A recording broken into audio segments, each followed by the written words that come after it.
Barely 4 months after President Tinubu's inauguration, the Arewa Economic Forum accused the president of nepotistic practices in appointing Yorubas, especially Lagosians, to key positions. This was followed by opposition parties accusing the president of what they termed Yorubanisation, suggesting a preference for appointing individuals from the Yoruba ethnic group over others. Other socio-political groups have highlighted the lack of federal character. Rights activist and senior advocate of Nigeria, Mike Ozekhome, blamed the trend in favoring one ethnic Yoruba group in key government appointments squarely on former President Muhammadu Buhari, I beg your pardon. The Pan-Yoruba sociocultural group, Afenifere, also distanced itself from what it described as President Bola Tinubu's bias for the Yoruba in federal appointments. Now, this morning, we're looking at the role that nepotism and ethnicity play in appointments and federal character, including affirmative action, which includes minorities. Now, let's quickly take a look at a list that was recently posted on social media. It includes names, offices, ethnicity, and the one thing that you can see in the list is the one thing in common. So if we can have that list, please, projected on screen. If you see here, President and Commander-in-Chief, of course, President Bola Ahmed Tinubu. Right after him, you see the Chief Justice, the Chief of Army Staff, Inspector General of Police, DG, Department of State Services, and the list goes on and on. And in that list, you can see that all of them are Yoruba. That's the one thing that we can see in the list. And this, of course, has garnered a lot of criticism. This morning, we're joined by Professor Tukur A. Mohammed Baba, former Dean of the Faculty of Social and Management Sciences, Federal University, Benin, Kebbi. He's now the National Publicity Secretary for the Arewa Consultative Forum. Good morning, sir. Thank you for joining us. Thank you for having me. Thank you very much. Also joining us is a member of the Old Ohazara Progressive Organization member, and he's also a current member of Ohanaeze Ndigbo, Mr. Okorie Justus. Good morning, and thank you for joining us. Yeah, good morning, dear. All right, let's begin the conversation. I'll start with you, Mr. Justus, to ask exactly what your thoughts are regarding the allegations of nepotism. The Constitution provides for federal character, which ensures that there's adequate representation. And do you think, from what you've seen, that the current administration, in its appointment, embodies federal character? Well, from the clip that you just showed, I think there's no gainsaying that nepotism is gradually taking root in the governance in Nigeria. Looking at it, and I wouldn't want anybody to see it from the angle of politics or from any angle of bias. But then there's no way you can avoid it. If you bring people here to make certain arguments, many people will also take positions from a biased point of view. Bias in terms of the same ethnicity that we are discussing. Somebody will come, if the person is from a certain ethnicity, he will definitely feel that all he needs to do is to defend his ethnic group. But for me, and that is what my people are known for, the Igbos are not people who so much practice ethnicity. A typical person from Southeast would want every other person that is involved to have a fair share of whatever is happening. So, but then in the present regime, I will not be critical of Mr. President in terms of bias, but I will objectively look at his appointments and all that. And if you look at it critically, you can see it is definitely very lopsided. And it is highly tilted towards the Yoruba ethnic nationality. And that is that. Maybe he is taken after the immediate past regime that really won the Guinness Book of Record on that. While we were all shouting about it, we thought that the present government would do a little rejigging and try to do a little better than that. Aside, I am not this this type that thrive in ethnic jingoism, kind of somebody. He must be this or he must be that. I would rather prefer that people who have capacity to do anything should be put in such positions so that we can actually, gain the best of whatever they can do, assemble people of competence so that they can deliver. But the question is, when you're assembling these people of competence, every other ethnic group or nationality in Nigeria has equally very good and very qualified persons that can man any political position and will be able to justify their presence, their manning or their headship of such positions. So I believe Mr. President needs to do a little bit more, look through his appointments, and then show some additional level of consideration, so that every person will have that full sense of belonging. That's it. The appointments as they are now, they are truly lopsided. Anybody who says they are not is not telling himself or herself the truth. Yeah. All right. That's my take. Let's bring in Professor Tukur here. Professor, do you agree with this? And we've also heard about competency, which of course a lot of people would say matters more. But do you agree that this administration has also shown high levels of nepotism? And how much of a problem would you say it is for you? Thank you. I think there is no doubt. I would agree with the last speaker at least one point, that there is a lot of loop-sidedness in favor of an ethnic group, and in this particular case, the Yoruba ethnic group. Unfortunately, we have found ourselves in Nigeria in a situation where government positions are seen as a putty, so that whoever is in a position, whatever area is in position, they try to put their considerations above others. Certainly, there are constitutional provisions that guard against that. Unfortunately, the Chapter 2 of the 1999 Constitution, as amended, states that all appointments must reflect the ethnic, religious, and other characteristics of the unit, either at the local government level, at the state level, or the federal level. Unfortunately, there is no provision for court action on it, which means you cannot take the government to court for loop-sided appointment because it says the provisions are not justiciable. That is one. Number two is a character of emerging societies, so to speak. Societies undergoing transition from one system to another. Now, it's practiced all over the country. It's not just the Yoruba, it's not just the Southwest. It has happened in the North, as we have said.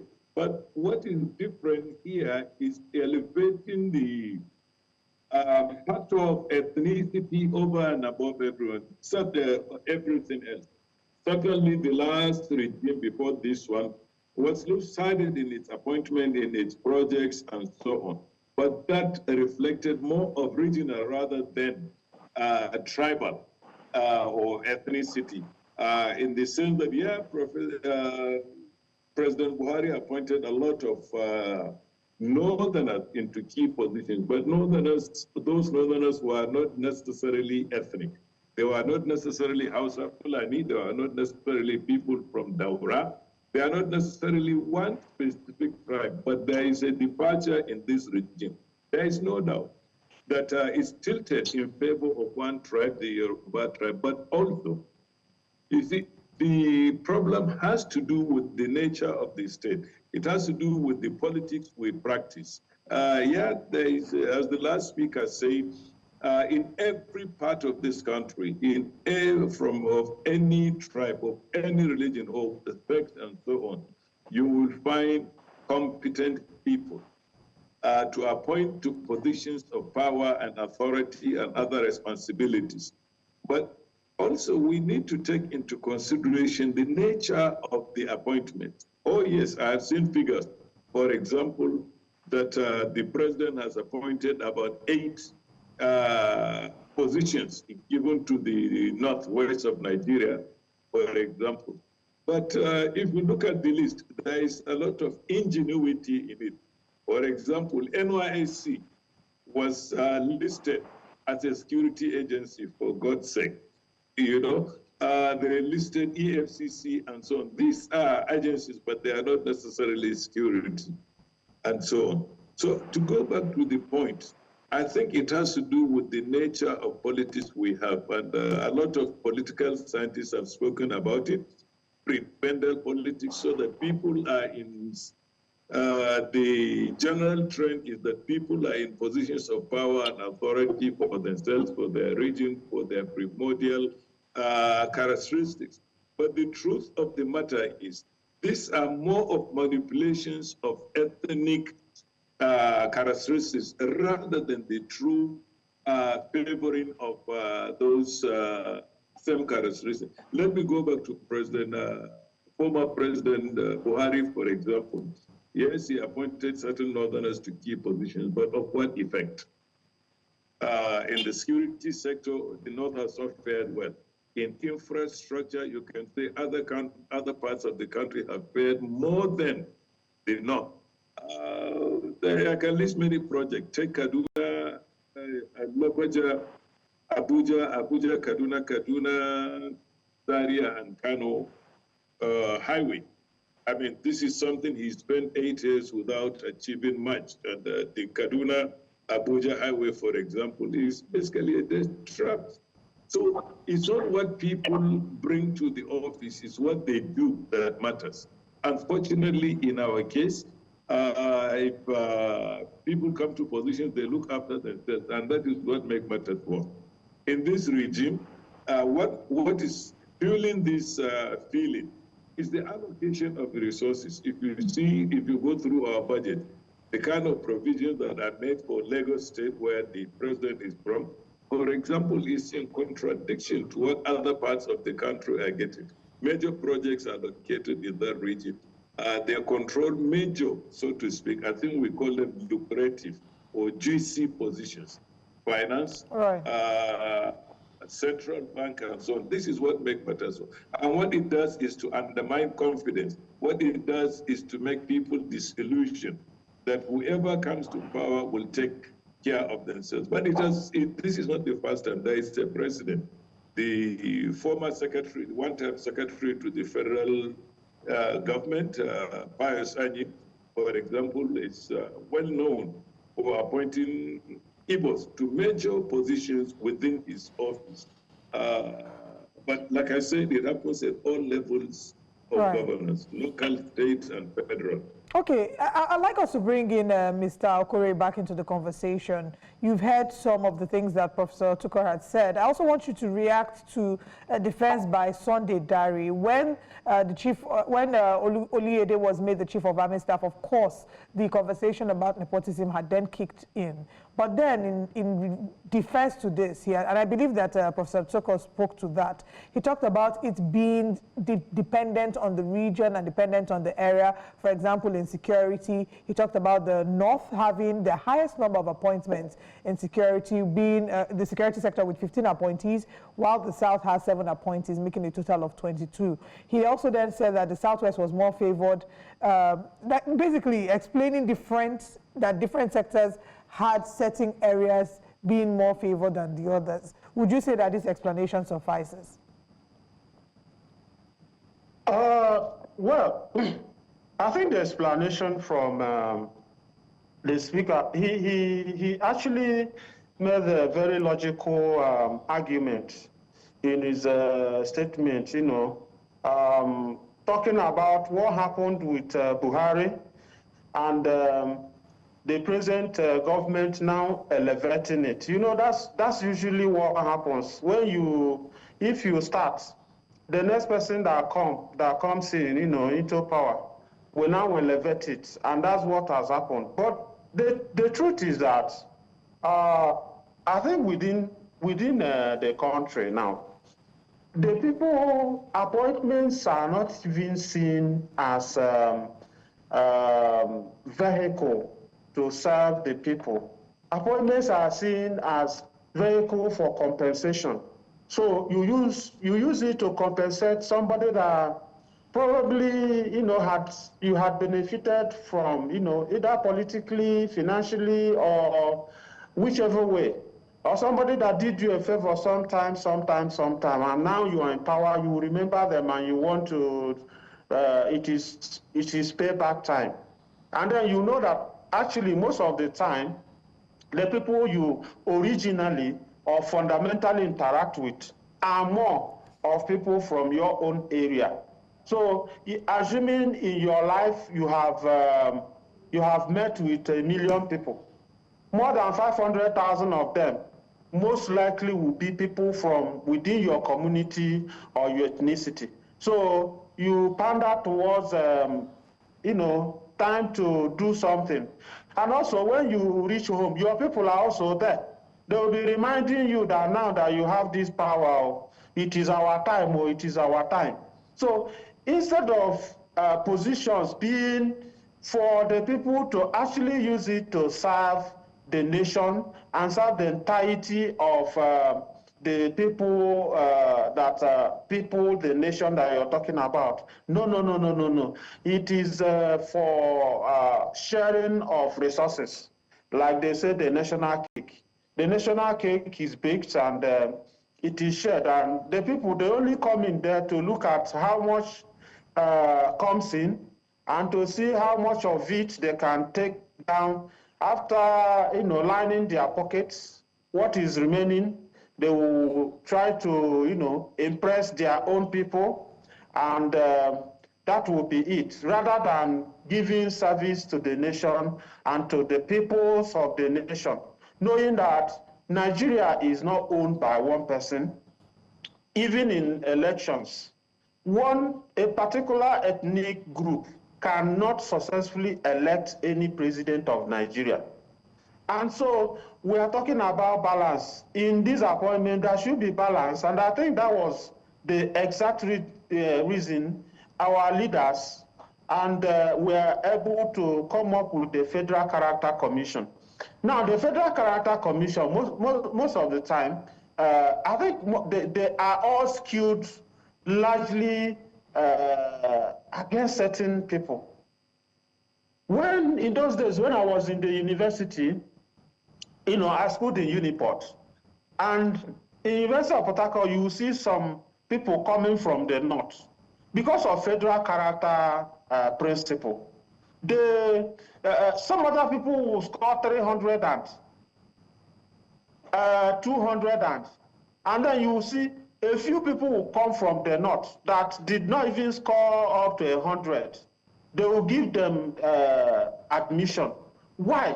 They will say they are educationally disadvantaged states and all that. Why? Which is a very novel thing. Those people are brought in from there, and they are able to come and interact with others. And from there, by the time they graduate, there is something that they take back to their communities, and it helps in the development of the country. But the thing is that it is skewed towards one particular, it is skewed negatively. Like in those other places, you seldom will see them consider people from my particular tribe in those other northern areas to give them concession. They will not give them any concession. But in our own part, we give them concession. But there, you have to go through hell for them to give you admission.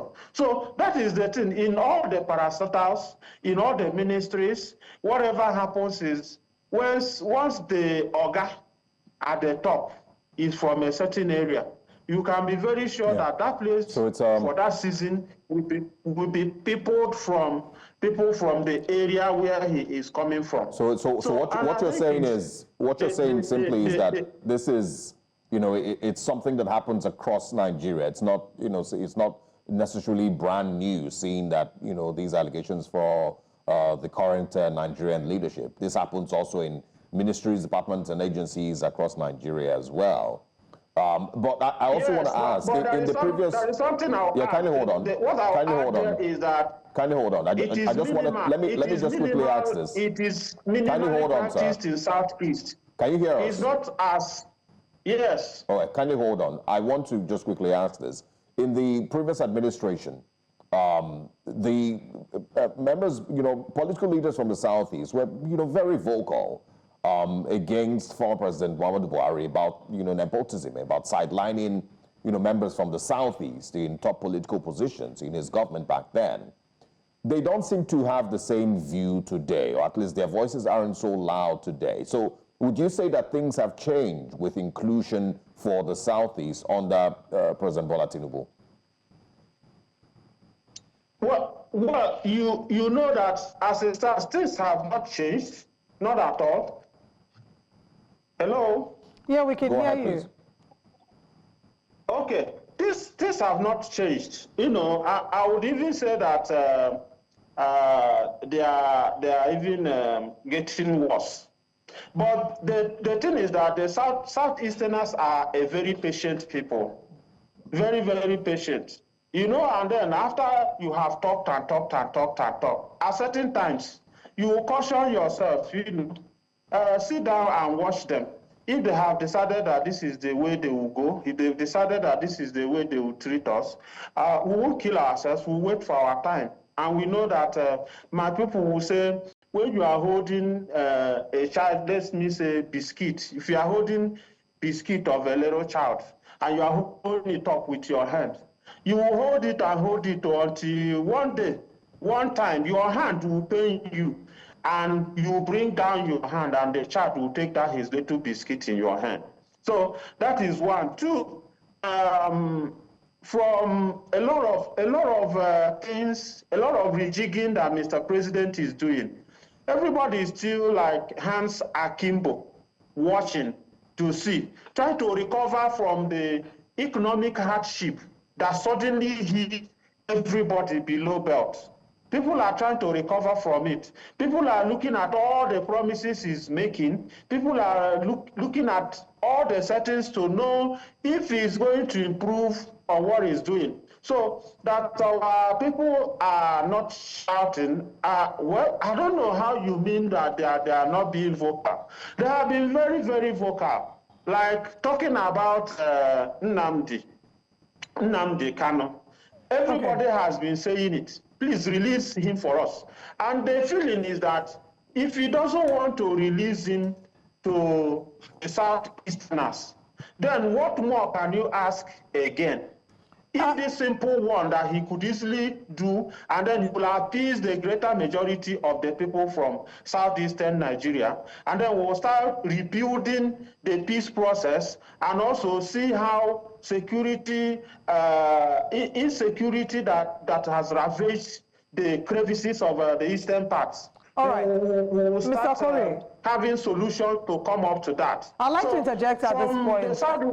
Yeah, I'd like to interject at this point. If we do have some time, we'll come back again to speak about that. But I want Professor Tukur to speak to us about how we can find this balance in a country as diverse as Nigeria. How do we strike the balance between, merit-based appointment and federal character?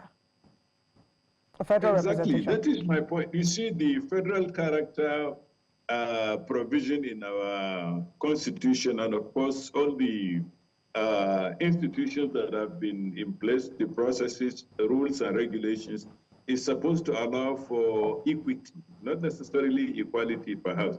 It's supposed to allow for equity, yes, for inclusivity. But I think at the bottom of it all, I don't want to be seen as defending one region, one religion, one tribe, or the other. You see, the major problem has to do with the failure of governance itself. The social contract between citizens and the state has not been fully discharged. You see, if there is corruption, if there is lopsidedness, if there is impunity, that is when people begin to go back to their primordial identities, religion, tribe, location, and so on and so forth. The average citizen, in my opinion, would like to see good governance, the principles of good governance, anti-corruption, and so on. And they would go about their business, pay their taxes without worrying who is in positions of power and authority. But what we have is it has been a set of elites that have been manipulating these primordial sentiments. It doesn't matter to me, for example, if a pilot I'm flying in a plane from Sokoto to Abuja is Igbo, is Muslim, is a Jew, is a pagan, is an atheist, and so on. What matters to me is the competence of the pilot to fly. Like the last speaker said, if you go to any part of Nigeria today, things have changed. In any profession, for any calling, you will find people who are equally competent, who are experienced, educationally, they have achieved a lot in education, and so on. Come to the north. In fact, I think it's the other way around. If you go to higher institutions, state and federal in the north, in many places I've seen in my profession, there are more southerners than there are northerners. For obvious reasons, the South has advanced much more in the acquisition of modern education. So you find a lot more students from that part of the country. The North is still lagging behind. So to go back, I think what the problem is the nature of governance. If our government remains, if our system of government remains eating the national cake and not baking it, then we have a problem. If, of course, appointing people has to do not necessarily with their competence, but their primordial sentiments, then there is a problem. If people do things and get away with it without being punished, without being held into account, then obviously people will go back to the primordial identities. So that I go and tell people that I'm not appointed because I'm Hausa, Fulani, I'm Yoruba, I'm Igbo, and so on. People don't ask themselves, okay, the last person that was of our own tribe, of our own religion, of our own location, who was appointed, what did they do? We have seen a lot of people coming into positions of power and authority, rather than favoring those parts of the country where they come from or their identities. What that matters at the end of the day is their individual selves, their families, and so on. And in my profession, sociology, this is characteristic of emerging societies.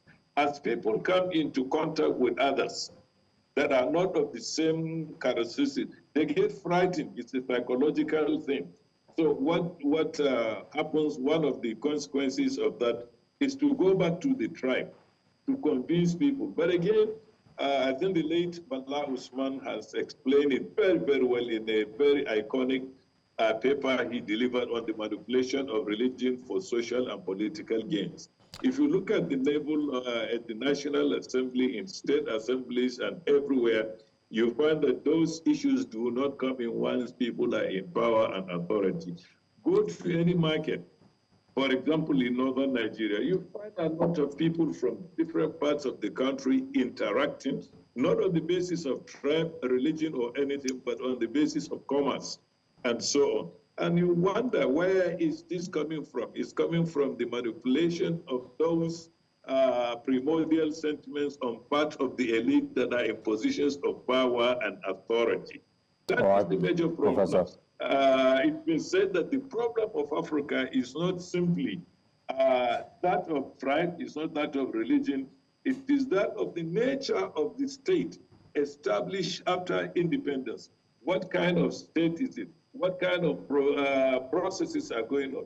And this is where you and I, the elite, come in to start tinkering with our primordial sentiments and so on. And I agree Professor with Tukur.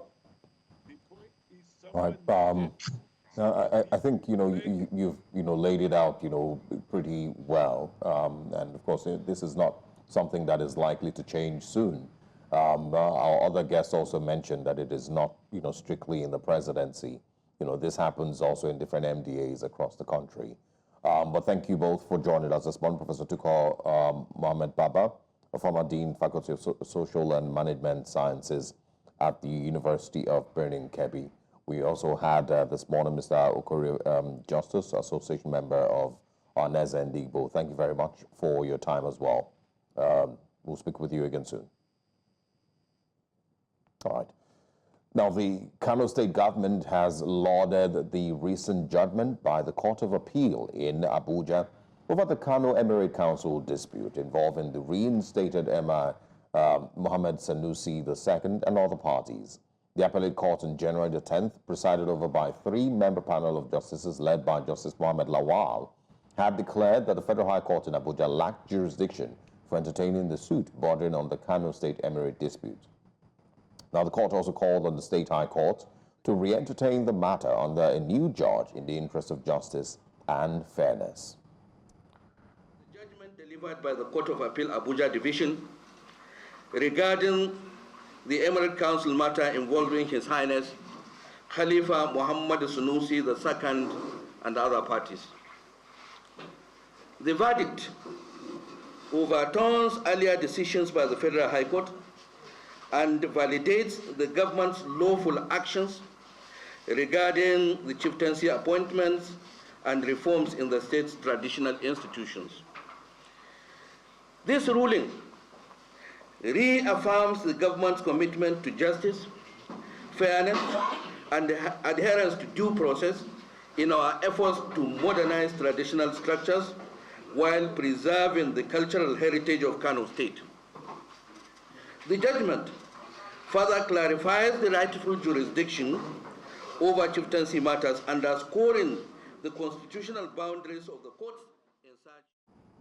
And we'll bring you updates from Kano State and the Emirate.